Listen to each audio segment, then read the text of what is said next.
Hello students, welcome to Fun with Study. In this video we'll solve figure it out question page number 69. So देखो first question क्या है, can there be a number whose representation in Egyptian numerals has one of the symbols occurring 10 or more times. So question है क्या जो भी आपने Egyptian numeral सीखे थे, लैंडमार्क नंबर सीखे थे, क्या उसको 10 से ज़्यादा बार रिप्रेजेंट कर सकते हैं? क्या कोई भी लैंडमार्क नंबर को 10 टाइम्स लिख सकते हैं या उससे ज़्यादा बार लिख सकते हैं? सो इसका आंसर है no, because 10 times any landmark number will give the next landmark number.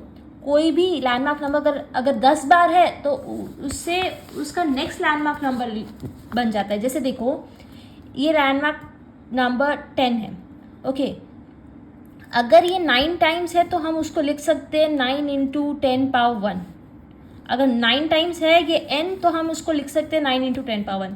But जैसे ही 10 बार हो गया ना, 1 2 3 4 5 6 7 8 9 10, जैसे ही 10 टाइम्स हो गया, ये टाइम्स है, हाँ, इंटू 10 पावर 1. इस लैंडमार्क नंबर की वैल्यू 10 पावर 1 है. सो 10 इंटू 10 पावर 1, 10 पावर 1 10 पावर 1 मिल के हो जाएगा, मल्टीप्लाई करती हो जाएगा 10 पावर 2. और 10 पावर 2 का सिंबल एक क्वेश्चन मार्क है. समझ आए? इसको हम 10 टाइम्स नहीं लिख सकते, ये 10 बार नहीं लिख सकते, क्योंकि इस 10 पावर 2 की वैल्यू तो ये है. वैसे ही अगर क्वेश्चन मार्क है, ये 10 पावर 2 है. ओके, अगर ये सपोज 10 टाइम्स है, 10 टाइम्स है और एक की वैल्यू 10 पावर 2 है, तो 10 पावर 2 और 10 पावर 1 मिल के हो जाएगा 10 पावर 3. देखो, ये 10 पावर 1 है क्योंकि 10 टाइम्स है, और ये 10 पावर 2 है. अगर इन दोनों को मल्टीप्लाई करेंगे तो 10 पावर 3 हो जाएगा, और 10 पावर 3 का सिंबल तो एक एरो है.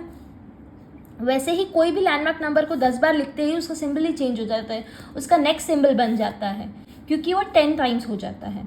समझ आए? इसलिए हम कोई भी लैंडमार्क नंबर को 10 बार नहीं लिख सकते. सपोज ये 11 टाइम्स है, सपोज ये 11 टाइम्स है, तो 10 टाइम्स के लिए तो एक ये क्वेश्चन मार्क हो गया, इसकी वैल्यू हो गई 10 पावर 2, और एक n और हो जाएगा क्योंकि वो 11 टाइम है. एक 11 है ना, एक और है सपोज, तो इसके लिए एक क्वेश्चन मार्क, एक एक्स्ट्रा, इसलिए n. ओके, सो कोई भी नंबर को, कोई भी लैंडमार्क नंबर को 10 बार नहीं लिख सकते. 10 बार लिखते ही उसका चेंज हो जाएगा और फिर वो नेक्स्ट लैंडमार्क नंबर बन जाएगा. अब हम क्वेश्चन 2 सॉल्व करेंगे. Question number 2, create your own number system of base 4 and represent numbers from 1 to 16. हमें अपना खुद का एक बेस 4 नंबर सिस्टम बनाना है और उसमें हमें 1 to 16 नंबर्स रिप्रेजेंट करने हैं. सो देखो, बेस 10 ऑलरेडी गिवन था, बेस 5 भी गिवन था, बुक में बेस 5 भी है. अब हम बेस 4 बनाएंगे. अब हम सेकेंड आंसर सॉल्व करेंगे. हमें बेस 4 सिस्टम बनाना है. सो 4 पावर 0, 4 पावर 1, 4 पावर 2 और 4 पावर 3. एक बार ये हम अपना एक सिंबल बनाते हैं पहले, जिसे वो रिप्रेजेंट करेंगे. 4 पावर 0 की वैल्यू 1 होती है. कोई भी नंबर पे पावर 0 है उसका मतलब वैल्यू उसकी 1 है. 1 के लिए हम सिंबल बना सकते हैं, एक 1 हम ऐसे ही बना सकते तो ईजी रहेगा. 4 पावर 1 की वैल्यू 4 हुई. 4 के लिए हम एक स्क्वायर बना सकते हैं 4 लाइन्स का, तो ईजी रहेगा रिप्रेजेंट करना. 4 पावर 2 मतलब 4 इंटू 4 इज 16. 4 इंटू 4 क्या हो गया? 16. 16 के लिए हम एक बना सकते हैं, हम कुछ भी बना सकते हैं. जैसे आप सर्कल ले सकते हो या एक ट्रायंगल ले सकते हो. सपोज मैं यहाँ एक सर्कल लेती हूँ. ओके, 4 पावर 2 तक ही है क्योंकि हमें 16 तक ही नंबर्स रिप्रेजेंट करने हैं. 4 पावर 3 तक करने नहीं है, इसलिए 4 पावर 3 को अभी रहने देते हैं. ओके, सो अभी हम नंबर्स रिप्रेजेंट करेंगे. हमें 1 to 16 नंबर्स रिप्रेजेंट करने हैं. 1 2 3. सो अब हम बेस 5 सिस्टम से नंबर्स रिप्रेजेंट करते हैं. जैसे 1 का सिंबल क्या है? ये 1. 2 के लिए 1 1, ये हो गया 2. 3 के लिए ये 3 टाइम्स हो जाएगा. और जैसे ही 4 आया, 4 का सिंबल चेंज हो गया. 4 का सिंबल एक स्क्वायर है. समझ आया? 1 2 3 और 4 आते ही सिंबल चेंज. अब 5 के लिए क्या हो जाएगा? 4 + 1 5 होता है. सो 4 के लिए एक स्क्वायर हो गया 4, और ये एक 1 5. 6 के लिए क्या हो जाएगा? 4 5 6. ये 4 हो गया और ये 1 1 2 हो गया, 4 + 2 इज 6। 7 के लिए 4 5 6 7 और 8 के लिए क्या सिंबल है? 8 के लिए सिंबल ये जो 4 है ना वो 2 टाइम्स हो जाएगा, 4 + 4 इज 8। समझ आया? क्योंकि 3 के बाद नेक्स्ट स्क्वायर है। अब 9 के लिए 4 8, ये 8 हो गया और एक 1 करते ही 9। 10 के लिए 4 8 9 10, 4 8 9 10 11 और 12 के लिए 3 स्क्वायर्स हो जाएंगे, 4 8 and 12। 13 के लिए 4 8 12 and 1 line 13। 14 के लिए 4 8 12 13 14। 15 के लिए 4 8 12 13 14 15 और 16 के लिए सिंबल क्या है? एक सर्कल। सो सीधा 16 के लिए सिंबल चेंज होके एक सर्कल है। आप यहाँ कुछ भी नंबर्स कुछ भी सिंबल देख सकते हो और फिर उस हिसाब से आपको ये सिंबल बनाने होंगे। ओके, सो हमने ये सिंबल्स लिए हैं और उसे ऐसे ही नंबर्स रिप्रेजेंट किए हैं। हमने अपना ये बेस 4 नंबर सिस्टम बनाया है। ओके, सो ये क्वेश्चन 2 था। अब हम क्वेश्चन 3 सॉल्व करेंगे। Question number 3, give a simple rule to multiply a given number by 5 in the base 5 system that we created।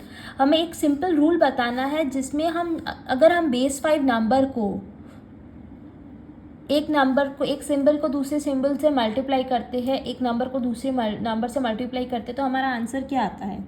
जैसे देखो, ये बुक में गिवन था, ये लैंडमार्क नंबर थे base 5 system. Okay, so suppose अगर मैं एक सिंबल को दूसरे सिंबल से मल्टीप्लाई करती हूँ, जैसे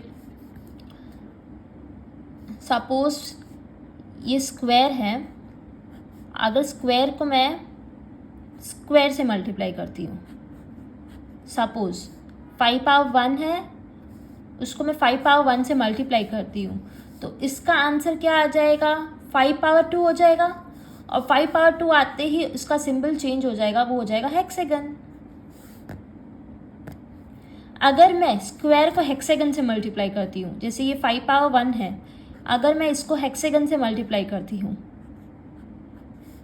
5 पावर 1 को अगर मैं 5 पावर 2 से मल्टीप्लाई करती हूँ, तो इसका आंसर क्या हो जाएगा? 5 पावर 3, 1 2 3, क्योंकि मल्टीप्लिकेशन में पावर्स ऐड हो जाते हैं। सो 5 पावर 3 का सिंबल क्या है? एक सर्कल।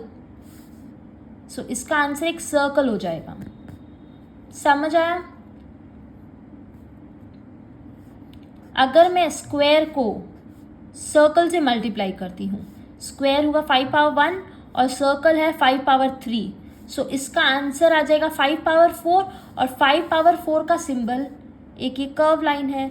सो इसका आंसर ये है। इसका आंसर क्या है? Multiplying a given number by 5। कोई भी नंबर को, कोई भी लैंडमार्क नंबर को हम 5 से अगर मल्टीप्लाई करते हैं in the base 5 system, will give the next landmark number. So उसे नेक्स्ट लैंडमार्क नंबर मिलेगा। जैसे अगर हम इसको 5 से मल्टीप्लाई करेंगे तो उसका नेक्स्ट लैंडमार्क नंबर ये बनेगा। अगर हम इसको 5 से मल्टीप्लाई करेंगे तो उसका नेक्स्ट लैंडमार्क नंबर ये बनेगा। अगर हम इस सर्कल को 5 से मल्टीप्लाई करेंगे तो उसका नेक्स्ट लैंडमार्क नंबर ये बनेगा। और अगर इसको 5 से मल्टीप्लाई करेंगे तो उसका नेक्स्ट लैंडमार्क नंबर ये बनेगा, क्योंकि जैसे ही 5 से मल्टीप्लाई करते हैं एक पावर बढ़ जाता है, जैसे ही एक पावर बढ़ेगा तो उसका नेक्स्ट लैंडमार्क नंबर उसका आंसर आ जाएगा। ओके, समझ आया? सो इसमें हमने 5 से मल्टीप्लाई करके बताया है लैंडमार्क नंबर को, उसे हमें नेक्स्ट लैंडमार्क नंबर मिला है। सो आई होप आपको ये 1 to 3 क्वेश्चन समझ आए हो। अगर आपको वीडियो समझ आई हो तो लाइक ज़रूर करना। Also subscribe to my channel for more videos and comments पे बताना आपको वीडियो कैसी लगी।